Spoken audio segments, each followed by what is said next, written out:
What it is, guys, it's your boy Ansel Analyzing, and today we have the Champions League quarterfinal reaction with semi-predictions 2025. So I know I haven't caught up on the Champions League, I haven't covered the round of 16. It's because this semester, man, for school, I've been pretty busy trying to get my stuff up. So, it's been hard to cover everything. But I am going to cover quarterfinals from the UCL from now on. Also, going to be starting late for the NBA playoffs. Probably not going to cover round one, but I'll cover round two all the way to the finals. So, it's been hard to catch up, but we're here, man. We're here. It's the quarterfinals. I got to do it. I got to cover it. So we'll start off with the heartbreakers in Madridista, Real Madrid versus Arsenal. As in the first leg, Arsenal thrashed us 3-0 at the Emirates. Two free kick goals by Declan Rice and the nail in the coffin goal by Marino in the 75th minute. Low key, bruh, like as a Real Madrid fan, the Gunners, they could have had 5 or 6 goals this game. Let's be real. They could have had 5 or 6 goals this game. They had 12 shots, 11 on target. Courtois had to have 5 saves. It could have been way worse. Saka was cooking versus Alaba on our left, his right. Mile Lewis Skelly was everywhere. He got an assist and created 2 chances. And obviously the player of the game was Declan Rice, the English international, with 2 banger free kicks, one around the wall and one on the other top right corner, top bins. Both fantastic free kicks. Can't really save those. Can't really save for maybe the first one, but I think we'll get into that. But that was 2 good goals. 2 good goals. As for Real Madrid, okay, we were terrible defensively, bro. No structure. Arsenal's attack was getting past us like ghosts. Our midfield was overwhelmed as well. Our best player was Courtois, saved us, like I said, 5 times. It started with Vini and Mbappe up front, like the little to no pressure, which led to Arsenal playing through us easily and passing the midfield and so on, and that's why they got their attack flowing. Arteta outclassed Ancelotti. He just straight up just outclassed him. So though we lost, we kept the positive saying, we're going to come back, la remontada, it's going to be in the Bernabeu, everything happens in the Bernabeu, anything can happen there. 3 goals down, we can do this. Liverpool did this versus Barca in 2019, Barca did this versus PSG in 2017. We could do this, right? Well, in the second leg, we could not do it. Okay, there was no remontada. Just broken dreams as the London club beat us 2-1 in the second leg, 5-1 on aggregate. Goals by Saka, and then Martinelli with the dagger assisted by Marino, and Vini, who scored a pride goal for Real Madrid when he pressed Saliba. It was a little late, but whatever, we got our pride goal. I'm going to give, for this whole tie, this whole draw, I'm going to give the Gunner defense majority of the credit on why Real Madrid's attack struggled. They were really stout defensively. Madrid had 18 shots this game. Arsenal only conceded 3 on target. They had 12 interceptions. They had 10 blocks and 37 clearing. Only 2 saves from Raya. So, the defense was outstanding. Without Gabriel, Kiwor, that's the backup center back, stepped up and defended well. Obviously, Saliba as well. So they're the main reason Arsenal goes through to the semis. It's one of the best defenses in the world with Inter de Milan. The rest of the team helped and defended in a 4-4-2 when they didn't have the ball. I see Rice and Saka coming back to help. They're all over the field, and it showed Arsenal wanted to win this tie. And they did. From Madrid, contrary to what pundits are saying, I actually believe we started aggressive. We were aggressive for the game. We had, in the beginning of the game, we had 2 chances off the bat on counters. It was Vini and Mbappe. Mbappe was offsides, one of them. So they're trying to start early, trying to get the crowd going. And we had to drive. Just not the right plan, Just not the right plan mixed with Arsenal's rigid defense. Courtois said it best after the game, when, paraphrasing. He said that we did too many crosses, and we completed only 7 of 43 crosses. We shouldn't do that, is him saying that. We shouldn't do that because we don't have Joselu, a natural striker, to get at the end of those. Now, some people who like to take this and run with it, will say, well, why we have y'all, bro? Why do y'all have Mbappe then? Isn't that the whole point for him to score? Mbappe is better than Joselu. Well, yes, you are correct, but that's not what Tibu is saying, bro. He's saying we don't have the attacking personnel like Joselu, who is taller, to get at the end of those crosses, especially with tall defenders like Saliba and Kiwor, who are there, who had 15 headed clearances combined.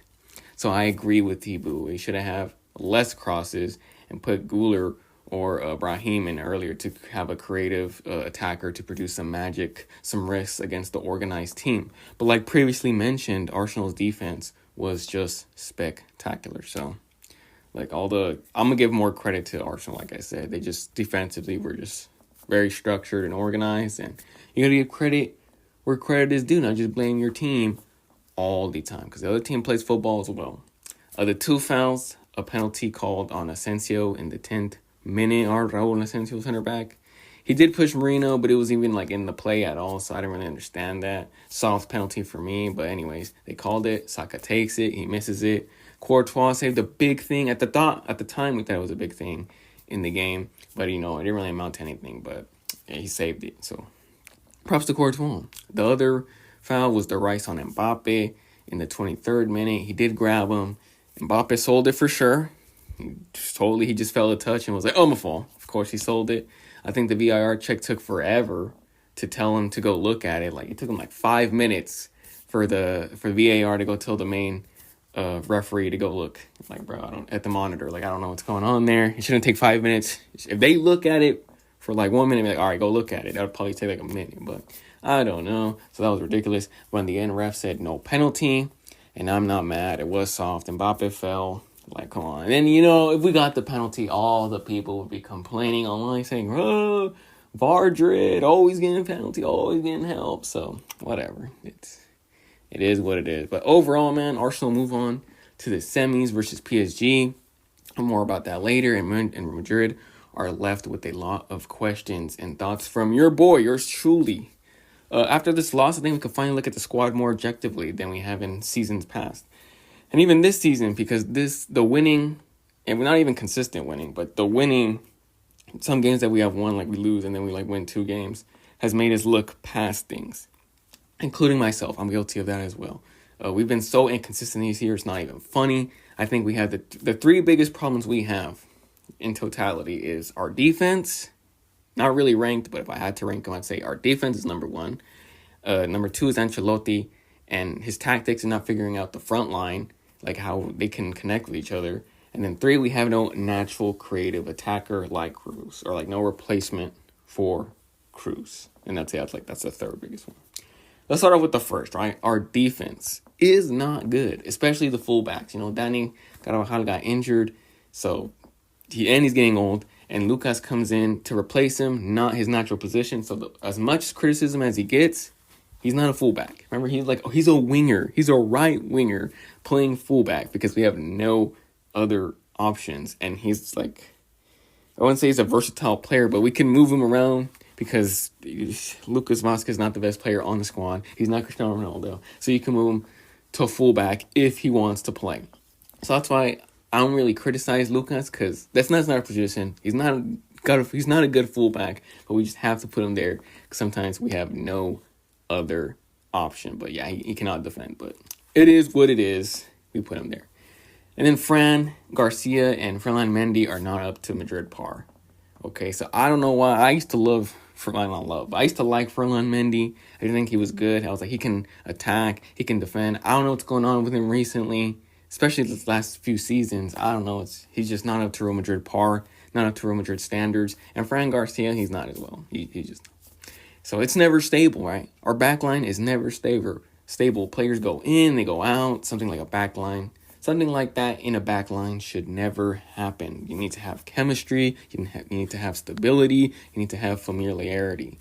In the summer, we should sign or find both a left back and a right back with another center back. That's my opinion. I like Eder and Militao, but he gets injured frequently, and it's serious injuries. It's not little tic-tacs injuries. These past 2 injuries have been cruciate ligaments, so we need insurance. I'd keep Rudiger, I'd keep Eder, and I'd keep Asensio, and then let go of Alaba, who's also injured frequently, but he is older. He's 32, so it's time for him to go. Thanks for the service. Thanks for the 2022 UCL and the La Liga. I appreciate the Alaba, but time for you to go. I know people are going to say, why do you want a right back? Oh, and you got Trent Alexander-Arnold. You're going to get him this summer. If you looked on my Instagram at Alonizing, I am not high on that signing, okay? Just on Trent Alexander. Like, as an attacking fullback, as an offensive fullback, he's great. He can do everything. He can make every pass. He's great. Defensively, he's terrible, bro. Like, he is terrible. He gets beat on every... It's just another Lucas, basically. Just another Lucas on the fullback position. Trent is way better than Lucas going forward, right? But defensively, they're the same. They're the same. So it's like, why another Vasquez in the back? Just because what he could give me offensively? Like, nah, bro. For me, my opinion, no. I think we need a defensive fullback first. I mean, it could work out. I'm not saying Trent can't work out. He could probably work out on this team. But I would have preferred a defensive sound fullback first and then maybe get someone else. But we got him on a free, so the risk is not even that high. It's not high, so I understand, but I just would have preferred a defensive fullback first. The second problem I think it is Ancelotti and the front line reported that the Madrid plan to sack him after the Copa del Rey, and despite if we win or lose, they just suppose we don't want to sack him after that or after the season. We'll see. And I've been a strong defender of Ancelotti, bro. This whole time he's been here. Especially this season in the beginning where everyone's like, you got to sack him, you got to sack him. I'm like, bro, he just won us the double last year. Let's have some patience. But now, as time has progressed, the season has progressed, I think it's time. And it might be unfair, but this is Madrid standards. This team needs different tactics or actual tactics from the criticism they always give him because we have no organization. He doesn't like to try any of the younger players, especially Guler for some reason, and he still hasn't figured out this front line to work effortlessly together. And now that is also, I know that's also on the players themselves. They got to figure it out themselves, not just always ask the coach. Like, coach, help me out. Coach, help me out. Like, you're football players as well. You're professional football players. Figure something out. But they haven't. Okay, I think it's maybe them not wanting to sacrifice anything. You know, Vini always wants to touch the left. Always just hogging the left and never lets anyone else go there. Like, so Mbappe, he likes the left. Even Rodrigo likes the left. But, he's in the third in the pecking order, so he's got to stay on the right. And Mbappe's a striker. He said he doesn't really like the striker position, doesn't like the middle. He likes to go to the left. And I get that, but someone's got to sacrifice, bro. Someone has to do it, and none of them are willing to do it. And it's April, and something should have been figured out by now. So it's this mixed with the embarrassing Arsenal defeat that probably pushed Perez and the board to make this decision to probably sack Ancelotti at the end of the season or at the end of Copa del Rey. We will see. But I think one thing's for sure. After this season, I think he's gone. And I'll make a episode about that because I think, my opinion, I wouldn't say he's the greatest coach of all time, but I believe he's my favorite coach of all time. He's up there as one of the greatest coaches of all time. And he's probably one of the Madrid's greatest coaches of all time. And even though, stuff gets shady in the end, he's our bad, bro. He helped us win a bunch of trophies. He helped us win La Décima. Obviously helped us win the 14, the 15. So, bro, I'm not gonna betray my boy. So I love Ancelotti, even whatever happens. Love him. I know Real Madrid. I think a lot of people hate on us for that. That we're a spoiled fan base. I get this all the time from my family, from other people. Every time I talk football, they're like, "You're also just a spoiled fan base," and we are. I never deny it. We are a spoiled fan base, but that's because we're just used to winning. We're Real Madrid. That's all we do. All we do is win, win, win. And the moment you don't win, you're out. You're out. That's just, I don't know. That's just how it is. I think sometimes Real Madrid fans push it to a level where, like, if we have 2 bad games, oh no, it's ending. No, but I think this season is warranted because we lost inconsistently. Like I've said, that one of our big problems is that we're just not consistent. We lose. We'll win 3 matches and then lose 2, and then win 1 and then lose 2. Like, we can't have that. That's not Real Madrid. Real Madrid is we win 10 straight matches, lose 1 or 2, and then win 10 straight matches again. That might be unreasonable for other clubs with Real Madrid, that's how it is. That's life. So, sorry. But, I still love you, Ancelotti. Still love you. And then last, we have no natural creative 10 creator. You know what I'm saying? People say Guler or Brahim, but they don't start for some reason. Ancelotti just doesn't start them. Okay, I know his formation is weird, so probably that's why he didn't start. He's like, I gotta have Jude, and then I gotta have a normal CDM, which I get. But sometimes, bro, you gotta have a creator in there, and he doesn't even bring him out at all, like near even last 10 minutes. So I don't know, but we need another Cruz, right? And I think Bellingham can do it. He's more of a box to box, not really a creator, like really trying to risk everything. He's more box to box. He'll help out everywhere. And then we also have a box to box in El Falcón and Valverde. So I feel like Bellingham could step up in that role, though. Like, just give him a chance to see what he could do. Because he has some he has some creative stuff in him. So maybe he could do that. Not at the level of Cruz, but like just something, to get us going. So I think that's the easiest problem to solve. I don't think we have to get another midfielder necessarily. I think we just put Bellingham in that role and see what he does. He is a $100 million player, €100 million player. So let's see what he does, man. Put him in there, and we'll see. We'll go back to this topic at the end of the season. But the whole thing. I want to see what at the end of the season what we're being rumored to, because we need a whole new defense, whole new back line. And we're probably gonna get a new coach, and then we'll see what we do for the creative midfielder. But that was the end of Real Madrid versus Arsenal. I'll get to Real Madrid at the end of the season. But continue on the Champions League, right? And that was just for Real Madrid, because I'm a Real Madrid fan, so I gotta bring that out. But for Inter versus Bayern, in the first leg in Munich, Inter came out 2-1 victor. Spectacular tres dedos goal by El Toro Martinez. Müller then came on. He subbed on and scored to make it 1-1. But in the 88th minute, Fratesi produced the 2-1 to take the advantage back to the San Siro. Though Inter won, most would agree that Bayern had more and better of the chances and the stats, with 58% possession, 2.3 xG with 20 shots compared to Inter's 42% possession, 0.78 xG, and 10 shots. Kane missed a few opportunities, and Inter didn't defend at the level that we are used to, all while the Die Rotten have significant injuries with Musiala, Davies, Neuer, and Upamecano. In the second leg, though, the game was more even in the San Siro. Kane scored to open up into the scoring in the 52. El Toro hit back a few minutes later to tie it, and then Pavard from the corner headers it against his former club, which he celebrated. And lastly, Dyer scored the tying goal to end the game 2-2, 4-3 on aggregate in favor of Internazionale. More of a balanced game this game. Both teams were attacking centric. More possession for Bayern with 62%, close XG 1.4 to 1.49, and shots 20 to 15. The Nerazzurri were better defensively in this leg, in my opinion. They conceded less shots on target with 8. They had blocks. They have 8 blocks, 43 clearances. Did allow 2 goals, but the German Giants were just full out attack, so they were going to concede a lot of stuff. Yeah, overall, though, Inter move on. Bayern out for the 5th straight year. They had injuries and met with Inter, so not the best of luck. A little unlucky there. But I want to shout out Michael Lees, signed from Crystal Palace in the summer. I think he's been a great signing for the Munich club. Hard to be a starter when you have Gnabry, Sonic, and Coman on the same squad. So good stuff for Bayern for searching for signing him, and props to him to making the starting 11. But Aston Villa versus PSG. All right, in the first leg, PSG beat Villa 3-1 in the Parc des Princes.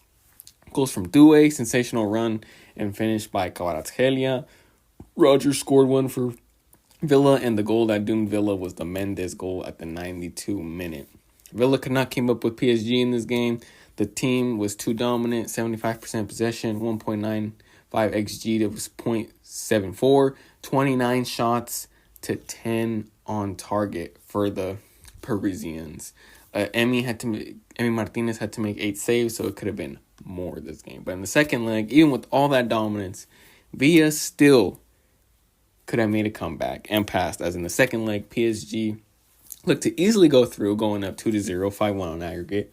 with goals by Hakimi and Mendes, but Tielemans started the comeback at Villa Park. John McGinn then scored it to make it 2-2, and 2 minutes later, Konsa scores it to make it 3-2 for a 5-1 aggregate.